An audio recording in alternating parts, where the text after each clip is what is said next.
सत श्री अकाल, वाहिगुरू जी का खालसा, वाहिगुरू जी की फतेह।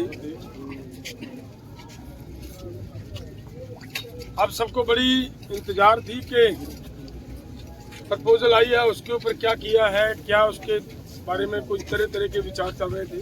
कोई कुछ बोल रहा था, कोई कुछ बोल रहा था, लेकिन ये दोनों फोरमों की अब चर्चा होने के बाद ये फैसला लिया गया है कि जो सरकार ने प्रपोजल दिया है उस प्रपोजल की अगर उसे नाप तोल किया जाए तो उसमें कुछ नजर नहीं आ रहा।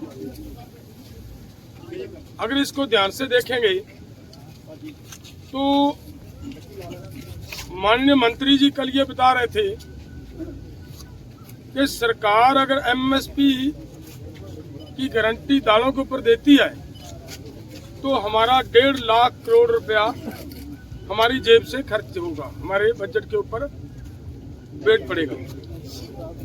और इसी के बराबर एक खेती माहर साउथ का प्रकाश कामारेड्डी जी के अनुसार केवल 1,75,000 करोड़ रुपया अगर सभी फसलों के ऊपर एमएसपी दी जाती है तो 1,75,000 करोड़ रुपए के अंदर वो काम चल सकता है। तो फिर अगर सरकार इतने पैसा लगा भी रही है तो ये 2-3 फसलों का बिकने की व्यवस्था बनाए और बाकी किसानों को ऐसे ही छोड़ दिया जाए, ये हमें उचित नहीं लग रहा। दूसरी बात मैं और एक कहना चाहता हूँ, देखिए हमारी गवर्नमेंट बाहर से 1,75,000 करोड़ रुपए का पाम ऑयल मंगवाती है और वो सभी लोगों के लिए, मनुष्यता के लिए, इंसानियत के लिए बीमारी का कारण भी बन रहा है, फिर भी उसे मंगवाया जा रहा है। अगर यही पैसा 1,75,00,000 रुपया देश के किसानों को तेल बीज फसलें उगाने के लिए और उनके ऊपर एमएसपी की घोषणा करे सरकार और उसके ऊपर खरीदी की गारंटी बनाए सरकार, तो 1,75,000 करोड़ से उधर के पैसे इधर आ सकते हैं। तो मुझे कहीं पे भी ये नजर नहीं आ रहा कि सरकार के ऊपर कहीं से किसी तरह का बोझ पड़ रहा हो। अगली बात मैं ये कहना चाहता हूँ कि जो मैंने कहा कि इसे अगर ध्यान से देखेंगे, स्टडी करेंगे तो इसमें कुछ नजर नहीं आ रहा। उन्होंने ये कहा कि उन लोगों को, उन किसानों को हम दालों के ऊपर और क्रॉप्स के ऊपर, जो हमने 6 क्रॉप्स लिए हैं 5, उनके ऊपर हम खरीदी की गारंटी करेंगे जो डाइवर्सिफिकेशन कर दूसरी क्रॉप्स को छोड़ेंगे। और मेरा इसमें कहने का मतलब है ये उन्हीं को देंगे जिन्होंने धान को छोड़कर मूंग को लगाया होगा। अगर जिन्होंने धान को छोड़कर मूंग को नहीं लगाया, अपने आप नेचुरल मूंग की बिजाई कर रहा है, उसकी खरीदी नहीं होगी। तो इसलिए इन सभी बातों से ये निकल कर आता है कि इसमें से कुछ किसानों को लाभ होने वाला नहीं है। हमारी मांग है कि पूरे देश के किसानों की 23 फसलों के ऊपर हमारी सरकार एमएसपी अनाउंस करती है। जो 23 फसलों के ऊपर एमएसपी की अनाउंसमेंट होती है वो इन्हीं के ही सीएससीपी की सिफारिशों के ऊपर होती है। और जब वो देती है सरकार हमें सीएससीपी के अनुसार एमएसपी का मतलब होता है मिनिमम सपोर्ट प्राइस को और गहनता से उसकी पड़चोल करोगे तो उसका मतलब ये होता है कि कम से कम आपको जिंदा रखने के लिए, आपको स्टैंड रखने के लिए एक सपोर्ट दी जा रही है।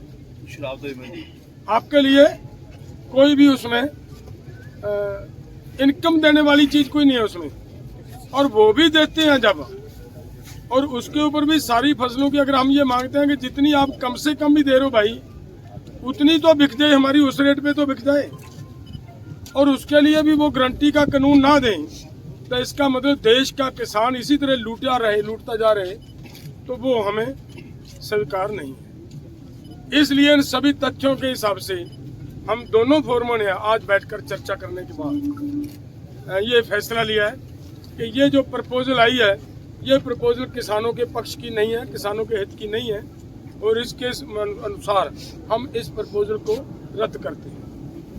और बाकी बातचीत हमारे भाई साहब पंधौरी साहब कहेंगे। धन्यवाद।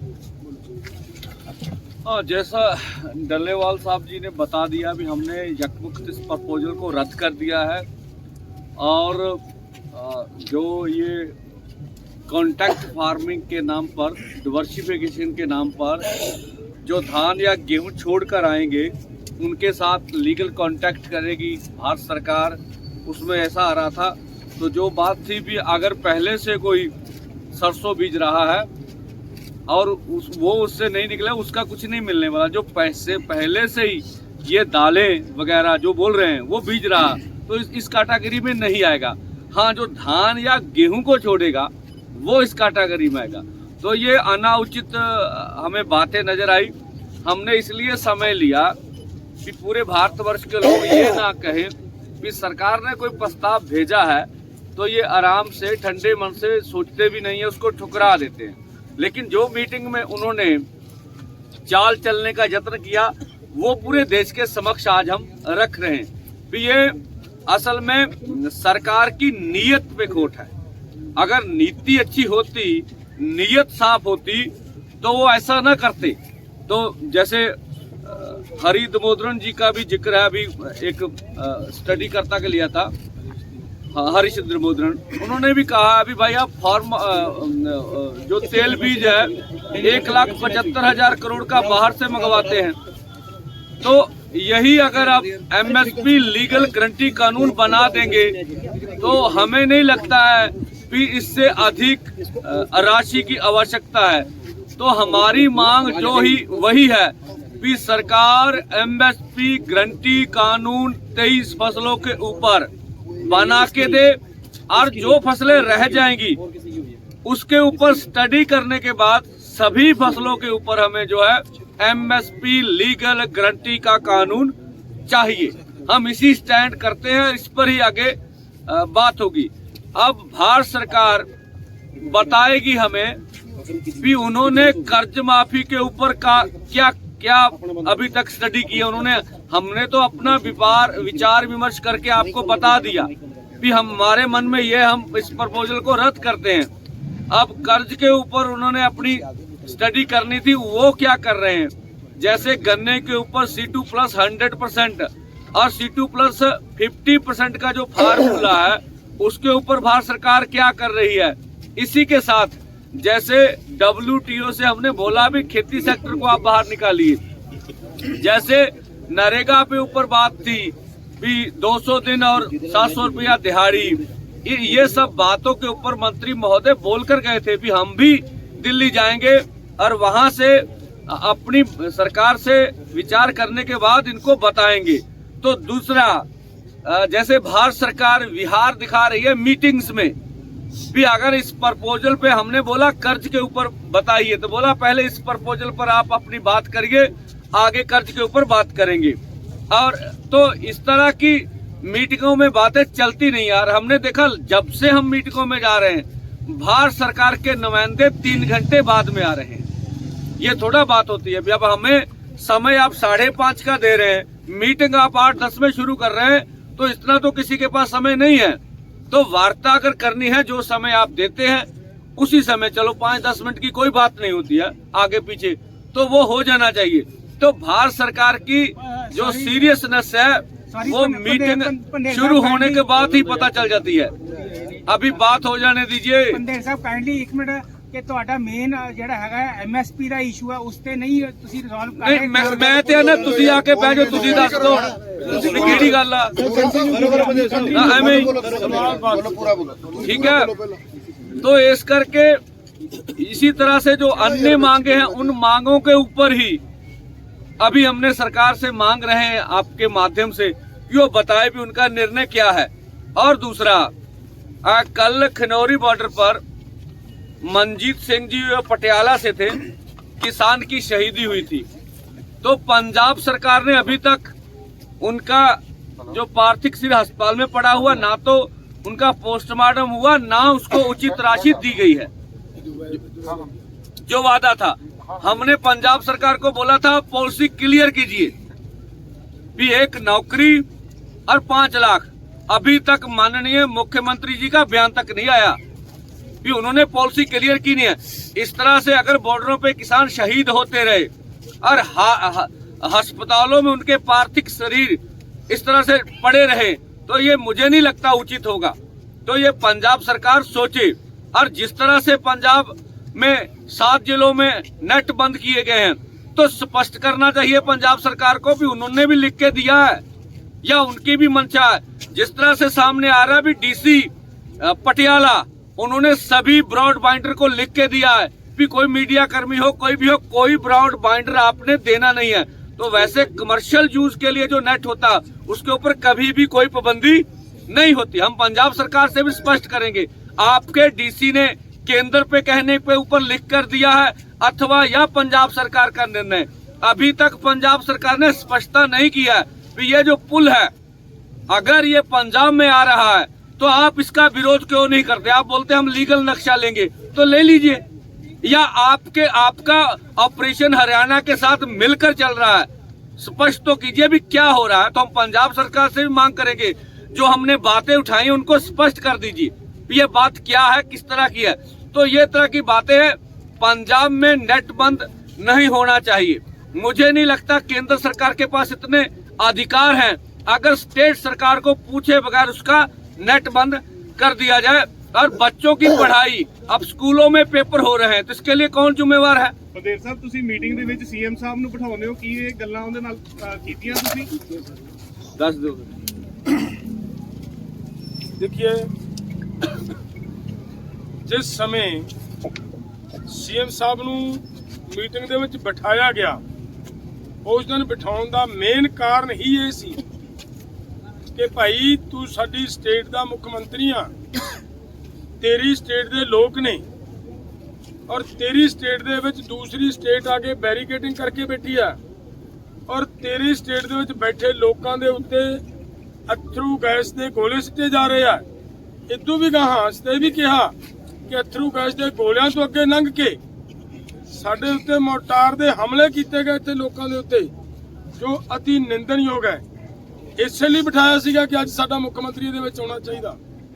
ਆ ਕੇ ਇੱਕ ਗੱਲ ਉਹਨਾਂ ਦੇ ਸਾਹਮਣੇ ਰੱਖੀ ਔਰ ਇਹਨਾਂ ਨੇ ਕਿਹਾ ਉਸ ਵੇਲੇ ਕਿ ਅਸੀਂ ਇਹਦੇ ਤੇ ਨੋਟਿਸ ਲਵਾਂਗੇ, ਲੇਕਿਨ ਅੱਜ ਤੱਕ ਕੋਈ नोटिस नहीं लिया गया। अगली गल में पटेल साहब ये है, पटेल साहब जो मेन इशू पे बोलते हो आप। पटेल साहब ये एक बहुत जरूरी एमएसपी वाला है कि आप कल रात जो आपकी 3 मांग मुख्य मांग थी, उससे अलग आपको ऑफर कुछ और दे दिया गया, 5 फसलों पर एमएसपी की गारंटी, कपास और मक्का, वो लेकर क्यों आए? वहीं आप रिजेक्ट करते। जो बात 24 घंटे क्यों लगी समझने में आपको? रिजेक्ट करता है, नेक्स्ट मूव की है। देखिए, नेक्स्ट मूव क्लियर कर दो सर। इधर से मुझे लग रहा है आवाज अंजुम जी की आ रही थी। जी अंजुम जी 1 मिनट रुकिए, मैं एक बात और कहनी चाह रहा था, वो भी आपकी बात का जवाब देंगे हम। मैं जो बात पूरी करनी चाह रहा था वो पूरी होने दीजिए, हमारा निवेदन आप सबको भाई। देखिए, आज हरियाणा सरकार की ओर से उनके डीजीपी का बयान आया है और उसने ये कहा है कि हमने यहाँ पे किसी भी बॉर्डर के ऊपर ऐसा नहीं किया, कहीं पे हमने अथरू गैस नहीं छोड़ा, कहीं पे हमने किसी तरह की बेल्ट गन नहीं चलाई, किसी तरह का कोई ऐसा वैसा नहीं किया, ये कहा उन्होंने। और हमने हमारा ये कहना है कि अगर सच में डीजीपी साहब ने ऐसा ऑर्डर नहीं किया, कहीं से मिला उनको, उन्होंने नहीं कहा और नहीं किया, तो जिन्होंने यहाँ पे ये किया और 400 के करीब लोग जख्मी किए, उनके खिलाफ तुरंत कार्रवाई क्यों नहीं करता हरियाणा गवर्नमेंट? उनके खिलाफ कार्रवाई करनी चाहिए। और हमारा निवेदन है हमारी सुप्रीम कोर्ट के को भी कि उनको तुरंत प्रभाव से सो मोटो लेते हुए इनके खिलाफ कार्रवाई करनी चाहिए, क्योंकि लोगों के ऊपर जैसे सभी पूरे देश के लोगों का अधिकार है शांतिपूर्वक अपना प्रोटेस्ट करने का, अगर ये प्रोटेस्ट करने भी नहीं देंगे तो इसका मतलब देश की लोकतंत्र को बहुत खतरा है, खतरे में जा रहे हैं हम। अब पहले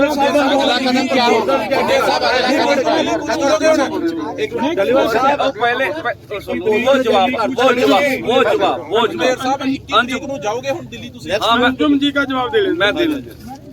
देखिए, जो हमें मीटिंग में प्रस्ताव हमारे सामने रखा गया था और जो मंत्री महोदय ने बाहर आके बुलाया, उसमें बहुत फर्क था।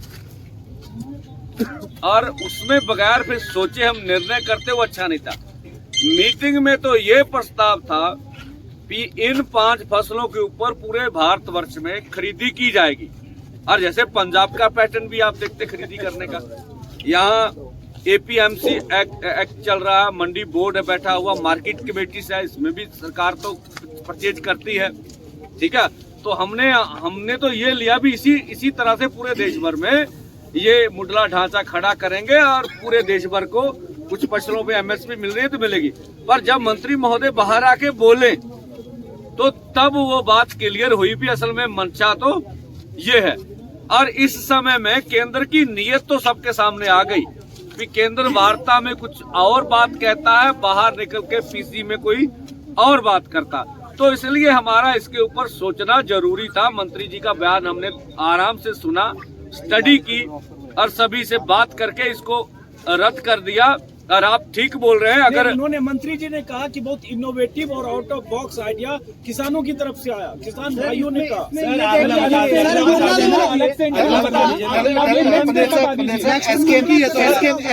SKM ने बोला है, देखो SKM ने भी प्रोजेक्ट किया है। देखो, मैं बोल रहा हूँ हमारी ओर से कोई प्रपोजल दी नहीं गई है, देंगे भी नहीं। तो सर अगली रणनीति की किया जाऊगा।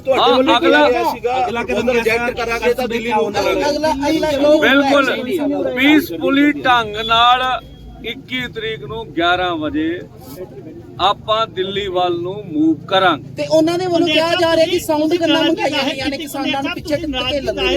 ਇੱਕ NRAD ਦੀ ਮਸ਼ੀਨ ਬੜੇ ਫਿਰ ਤੋਂ ਤਣਾਅ ਪੈਦਾ ਹੋਗਾ ਜੋ ਕਿ 150 dB ਦੇ ਕਰੀਬ ਉੱਚੀ ਆਵਾਜ਼ ਛੱਡਦੇ ਨੇ, ਜਿਸ ਦੇ ਨਾਲ ਲੋਕਾਂ ਨੂੰ ਇਰੀਟੇਸ਼ਨ ਹੋ ਕੇ ਪਿੱਛੇ ਹੋਣਗੇ। ਉਹਦੀ ਕੀ ਤਿਆਰੀ ਹੈ ਕਿਸਾਨਾਂ ਨੂੰ? ਦੇਖੋ, ਅਸੀਂ ਸਰਕਾਰ ਨੂੰ ਅੱਜ ਵੀ ਅਪੀਲ ਕਰਦੇ ਆਂ, ਕੱਲ ਵੀ ਕਰਦੇ ਆਂ ਵੀ ਐਡਾ ਵੱਡਾ ਦੁਨੀਆ ਦਾ ਅੰਦੋਲਨ ਆ, ਉਹ ਟੇਬਲ ਤੇ ਬਹਿ ਕੇ ਸਾਡੇ ਮਸਲੇ ਕਰਦੇ ਹੱਲ।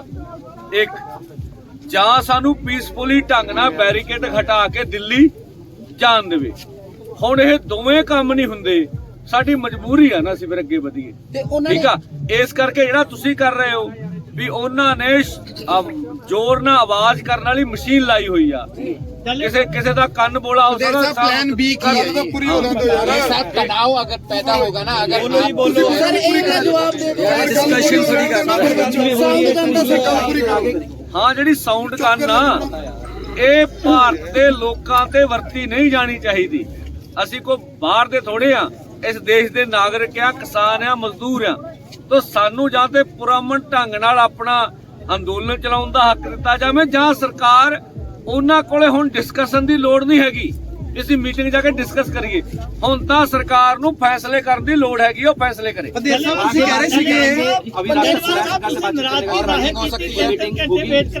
अभी आगे वाली मीटिंग नहीं है,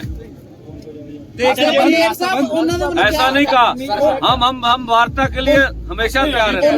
ਡੱਲੇਵਾਲ ਸਾਹਿਬ, ਤੁਸੀਂ ਕਿਹਾ ਸੀ ਸਾਡੇ ਕੋਲ ਪਲਾਨ B ਹੈਗਾ, ਪਲਾਨ B ਤੁਹਾਡੇ ਕੋਲ ਕਿਵੇਂ ਹੈ, ਕਿਵੇਂ ਤੁਸੀਂ ਅੱਗੇ ਜਾਓਗੇ? ਤੁਸੀਂ ਕਿਹਾ ਜੀ ਸ਼ਾਂਤਮਈ ਤਰੀਕੇ ਨਾਲ ਜਾਵਾਂਗੇ, ਪਲਾਨ B ਸਵਾਲ ਕੀ ਹੈ? ਇਹ ਅਜੇ ਸਾਡੀਆਂ ਅੰਦਰ ਬੈਠ ਕੇ ਗੱਲਾਂ ਕਰਨ ਵਾਲੀਆਂ ਨੇ, ਕਿਸ ਤਰੀਕੇ ਨਾਲ ਅਸੀਂ ਅੱਗੇ ਵਧਣਾ ਹੈ। ਇਹਦੇ 'ਚ ਕੋਈ ਰੌਲਾ ਨਹੀਂਗਾ ਕਿ ਅੱਗੇ ਵਧਣ ਦਾ ਐਲਾਨ ਹੈ, ਅੱਗੇ ਵਧਣਾ ਹੈ। ਟਰੈਕਟਰ ਦੀ ਆਡੀਓ ਬੰਦ ਕਰਾਓ ਜੀ। ਇਹਦੀ ਵੀ ਕੋਸ਼ਿਸ਼ ਹੈ ਕਿ ਕਿਸੇ ਵੀ ਤਰ੍ਹਾਂ ਦੀ ਇੱਥੇ ਹਿੰਸਾ ਨਹੀਂ ਹੋਣੀ ਚਾਹੀਦੀ ਹੈ। ਸਾਡੇ ਵੱਲੋਂ ਪੂਰਾ ਯਤਨ ਹੈ।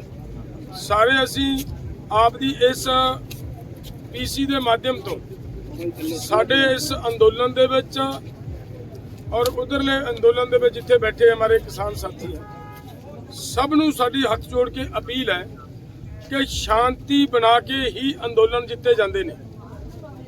ਸਰਕਾਰਾਂ ਚਾਹੁੰਦੀਆਂ ਨੇ ਕਿ ਤੁਹਾਨੂੰ ਉਗਰ ਕਰਕੇ ਅੰਦੋਲਨ ਨੂੰ ਖੰਡਾਇਆ ਜਾਏ, ਲੇਕਿਨ ਸਾਡੀ ਸਰਕਾਰ ਨੂੰ ਅਪੀਲ ਹੈ ਕਿ ਸਾਡਾ ਦਿੱਲੀ ਜਾਣ ਦਾ ਜੋ ਪ੍ਰੋਗਰਾਮ ਹੈ, ਜਾਂ ਤਾਂ ਸਾਡੀਆਂ ਮੰਗਾਂ ਮੰਨ ਕੇ ਤੇ ਸਾਡਾ ਮਸਲਾ ਹੱਲ ਕਰੇ, ਨਹੀਂ ਕਰਦੀ ਤਾਂ ਸਾਨੂੰ ਫਿਰ ਆਰਾਮ ਨਾਲ ਦਿੱਲੀ ਬੈਠਣ ਦੇਵੇ। ਫਿਰ ਕੀ ਦਿੱਕਤ ਹੈ ਸਰਕਾਰ ਨੂੰ? ਦਿੱਲੀ ਕਿਹੜਾ ਮਤਲਬ ਇੱਕ ਕਿਸੇ ਸਰਕਾਰ ਨੇ ਕੋਈ ਬੈਠ ਤੱਕ ਰਹੀ ਨਹੀਂ, ਉਹ ਤਾਂ ਪੂਰੇ ਦੇਸ਼ ਕੀ ਦਿੱਲੀ ਹੈ ਜੀ।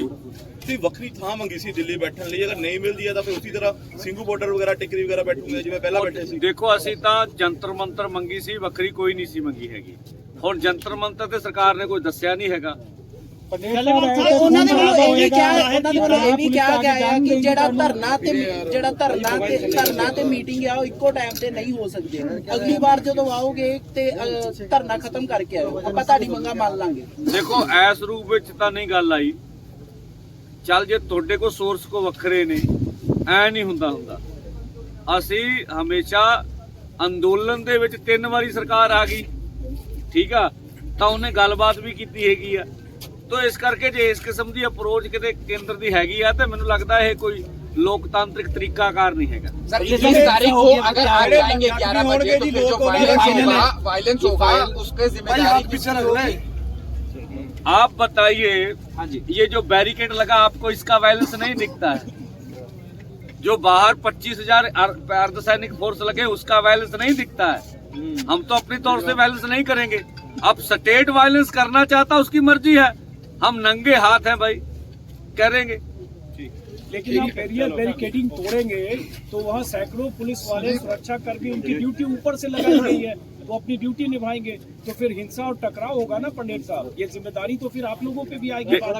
देखिए भाई आगे मत जाओ, हमारा बैरिकेड तोड़ने का अनक का सवाल है ही नहीं, हमारा दिल्ली जाने का अनक का सवाल है ही नहीं। हम तो मांग मनवाना चाहते हैं, और अगर कुछ सुनता नहीं है कोई स्टेट तो हमारी मजबूरी भी तो है ना। हमने जैसे पहले भी बचाव किया, आगे भी बचाव करेंगे। उधर भी हमारे जवान हैं, इधर किसान है, उधर जवान है, हमें सबका मालूम है। और जो ये किसान जवान का नारा निकालते जिंदाबाद, और उनको लड़ाने के लिए केंद्र सरकार तैयारी में है, तो ये पूरी दुनिया देख रही, पूरा देश देख रहा है। अगर ऐसा सरकार हमारे ऊपर जबर करती है तो हम स्वयं कहेंगे, ये देश के लोग तो फिर सोचेंगे ना कि ऐसे लोगों को देश की सत्ता मिलनी चाहिए कि नहीं मिलनी चाहिए। प्रदेश साहब एसकेएम ने भी रद्द कर दिया ये फैसला। हाथ पीछे करके आप दोनों की यूनिटी बनेगी, दोनों जो फॉर्म है उसके देखो साडे इस मसले ते कोई अपनी राय रखने ਲਈ आजाद हैगा, कोई की सोचदा उन्हां दा अपना हक हैगा वा। ਅਸੀਂ ਕਦੀ ਵੀ ਏਕੇ ਲਈ ਨਾ ਤਾਂ ਭੱਜੇ ਆ, ਨਾ ਗਾੜੀ ਭੱਜਾਂਗੇ। ਸਾਡੀਆਂ ਕਮੇਟੀਆਂ ਬਣੀਆਂ, ਅਸੀਂ ਸਾਰਿਆਂ ਤੱਕ ਅਪਰੋਚ ਕੀਤੀ, ਹਰੇਕ ਨੂੰ ਆਪਣਾ ਹੱਕ ਹੈਗਾ। ਕੋਈ ਆਉਣਾ ਚਾਹੁੰਦਾ, ਨਹੀਂ ਆਉਣਾ ਚਾਹੁੰਦਾ, ਜਿੰਨੇ ਵੀ ਆਉਣਾ ਖੁੱਲਾ ਸੱਦਾ ਵਾ। ਕਿਸਾਨਾਂ ਮਜ਼ਦੂਰਾਂ ਦੀ ਲੜਾਈ ਲੜਨੀ, ਸਾਡੇ ਲਈ ਨਹੀਂ ਕਿਸੇ ਨੇ ਆਉਣਾ ਹੈਗਾ। ਜਥੇਬੰਦੀ ਜੇ ਅਪਰੋਚ ਕਰ ਰਹੀ ਹੈ ਤੁਹਾਨੂੰ ਕਿ ਬਾਕੀ ਦੀਆਂ ਜਥੇਬੰਦੀਆਂ ਐਸਕੇਐਮ ਦੇ ਵੱਲੋਂ? ਦੇਖੋ ਸਾਰਿਆਂ ਨਾਲ ਗੱਲਬਾਤ ਤਾਂ ਕੋਈ ਐ ਤਾਂ ਨਹੀਂ ਹੈਗਾ ਭਰਾ ਮਾਰੂ ਜੰਗ ਆ, ਗੱਲਬਾਤ ਤਾਂ ਸਾਰਿਆਂ ਨਾਲ ਹੁੰਦੀ ਆ, ਬੋਲ ਚਾਲ ਚੱਲਦਾ ਵਾ। ਬਾਕੀ ਹਰ ਇੱਕ ਦੀ ਆਪੋ ਆਪਣੀ ਪੋਜੀਸ਼ਨ ਹੈਗੀ ਹੈ ਜੀ। पंडेर ਤੁਹਾਡੀ ਪੋਜੀਸ਼ਨ ਕੀ ਹੈ ਜੀ? ਸਾਡੀ ਪੋਜੀਸ਼ਨ ਸੰਘਰਸ਼ ਕਰਨ ਦੀ ਆ ਜੀ। ਪੰਡੇਰ ਸਾਹਿਬ ਜੇ ਕੋਡ ਆਫ ਕੰਡਕਟ ਜਲਦੀ ਲਾ ਦਿੰਦੀ ਹੈ ਸਰਕਾਰ, ਤਾਂ ਤੁਹਾਡੀ ਅੱਗੇ ਰਣਨੀਤੀ ਕੀ ਹੋਏਗੀ? ਤਾਂ ਹੋਈ ਗਈ। देखिए कोड ऑफ कंडक्ट जिथे कोड ऑफ कंडक्ट लगूगा उस दिन फिर बैठांगे ਆਪਾਂ ਤੁਹਾਡੇ ਸਭ ਦੇ ਵਿੱਚ ਬੈਠਾਂਗੇ। ਅਸੀਂ ਆਪਸ ਵਿੱਚ ਚਰਚਾ ਕਰਾਂਗੇ ਕਿ ਹੁਣ ਇਹਨੂੰ ਅੰਦੋਲਨ ਨੂੰ ਅੱਗੇ ਕੀ ਰੂਪ ਦੇਣਾ ਹੈ।